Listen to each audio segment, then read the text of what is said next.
So there are different reasons why somebody might have urinary incontinence or bladder leakage. There's the type of leakage where if there's an increase in intra-abdominal pressure, meaning inside your torso, there's something bearing down that is more pressure than what the pelvic floor is able to overcome and support and prevent the leakage from underneath the bladder and at the urethra. There's that leakage occurring when you cough, laugh, sneeze.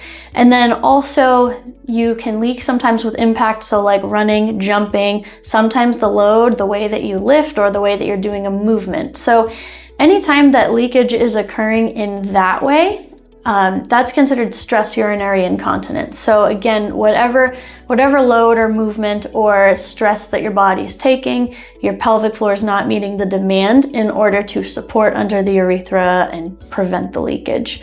Then there's also urge urinary incontinence. So this is the type of leakage where you get the quick sensation that you have to hurry up and get to the bathroom. It's usually pretty uncomfortable and most people don't get a lot of warning.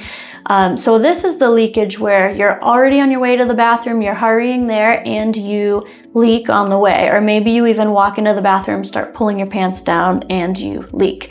So that's urge urinary incontinence. The treatment for the two types of incontinence is typically very different, as it should be. If you treat somebody with urge incontinence the same way you would treat somebody with stress incontinence, you could make them a lot worse. So it is really important to talk about specifically when, why, where, and how you're leaking in order for anybody to start putting together how to treat it. There's also what's called mixed incontinence, which is a combination of stress incontinence and urge incontinence. So you're leaking urine when maybe you're running and lifting or standing up or coughing, but then you're also starting to have that urgency where you're running to the bathroom and now also leaking there happening. So it can happen sometimes that people have stress incontinence and try to fix it with a bunch of Kegels, maybe based on what a friend or doctor or Google kind of suggested. And if that's not what the person needs, and a lot of time it's not what they need, it can cause that stress incontinence to evolve into mixed incontinence. So now you have the different types all happening. It's a little more complicated there. So it can't be understated enough that if you have leakage, you can't really know how to treat it until someone specifically works with you and treats your specific symptoms. Everyone with leakage is not the same.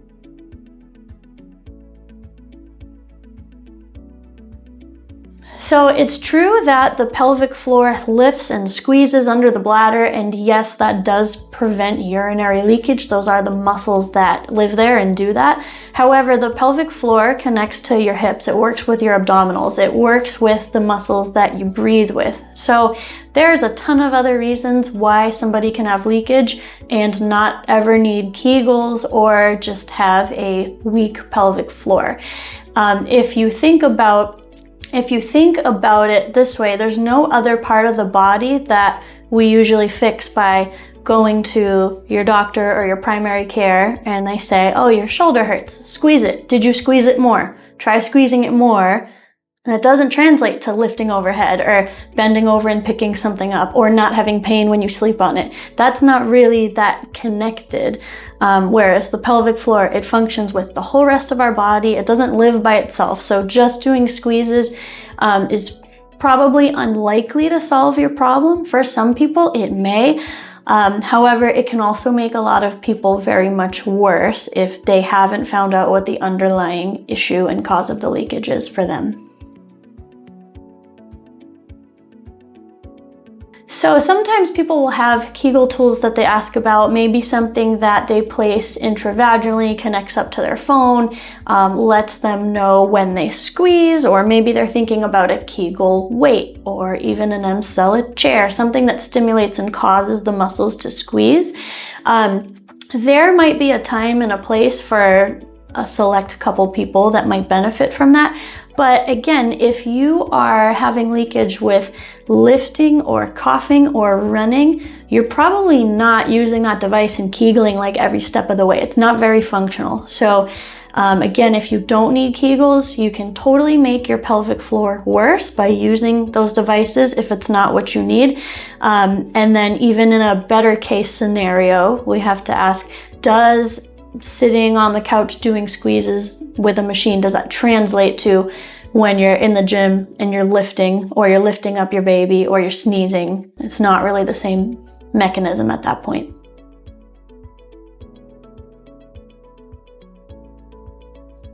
So good question. Sometimes there's concern for food and drinks being the culprit with pelvic issues. And I think it's really important to note that everybody is so different. We can totally have food sensitivities and things that upset our GI system. And there are foods that tend to be more likely bladder irritants than others. However, I think a lot of the time, Googling or maybe asking your doctor what foods could be the issue, a lot of the time that actually results in people removing all these foods from their diet, which is not always a great way to live, especially if it doesn't fix the problem. A lot of the time we're able to fix the mechanics of what's going on, get the muscles functioning better, moving better, and train the task that the issue is. And then we can look and say, hey, we thought coffee was the issue. We thought too much water was the issue, but we didn't change any of that. So where are you now? Are we still having questions, or are you good to go? A lot of the time we end up finding that we actually don't have to remove too much from the diet, which is great, but it is still a good question, and it's one thing to keep on the table as you're going through your individual assessment. Also keep in mind one food or a couple foods that are commonly irritants in the bladder. Just because it bothers somebody that posted about it doesn't mean it bothers you. So it's really important to be treated individually, or else you end up just kind of taking a lot of things out that you might not need to. Treatment is gonna look like definitely a pelvic floor assessment, unless you have some objection to that, or if there's an infection going on currently, or maybe you're pregnant and we're not going to do an internal assessment at that time. But for most cases of pelvic floor dysfunction, we're wanting to do an internal muscle assessment, also external muscle assessment, because that pelvic floor has layers. So the internal assessment is going to look like one finger with a glove with some lubricant. Usually it takes right past about that second knuckle for me to be able to place my hands on all sides and corners of the pelvic floor, and even access some muscles of the internal hip, the tissues that sit near the urethra. And that's our chance to kind of hear, is there pain in here? Is anything not moving the way that it should be in here? So that's usually where we start, but honestly, the hips are very important, the back is very important, the way you breathe is very important. So pretty early on in treatment, whether it's day 1 or maybe day 2, we're trying to also get up off the table and do the task that's the issue, and look at it and see actually, how do things look when you're not just relaxed trying to present your pelvic floor to me. I want to know how your body moves when the issue is actually there, so that we can start making any modifications we have to while we address whatever we find, whether that truly is a weakness issue or a mobility issue, or sometimes issues with back pain and sciatica. The pelvic floor can have dysfunction as a downstream effect. So we're kind of picking apart all of these impairments while we keep you moving symptom-free, and then work to lift those modifications as we go.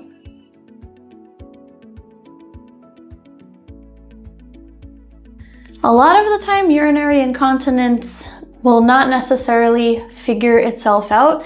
Again, it depends on the cause, but when we think of kind of the life stages that many of us tend to go through as women or as people in general. So if you are an athlete with a little bit of incontinence, maybe it doesn't even bother you yet. You might find that you get pregnant and now your pelvic floor is in a totally different state. Postpartum is another totally different state where there's kind of like this missing compression inside, and things feel different. Things can feel lengthened, things can be weakened. And then as we get older, our hormones also change. And so that also can contribute to weakness, tightness, pain, reasons that we are having urinary incontinence. So basically what I'm trying to say is there's different layers of life that will add to the challenge, especially if we're not getting in and addressing that when it's happening. Urinary incontinence quite often can get worse and evolve in a negative way if it's not treated. But what often happens more frequently than that I hear from people is that they actually just sometimes stop doing the thing that caused the leakage. So I think that for people that maybe their leakage did stop, they might have had leakage with lifting heavy and now they just don't lift heavy. They avoid that part of strengthening. So maybe the leakage goes away in some cases, but our goal is not to have you stop moving. Our goal is to have you keep moving without leakage.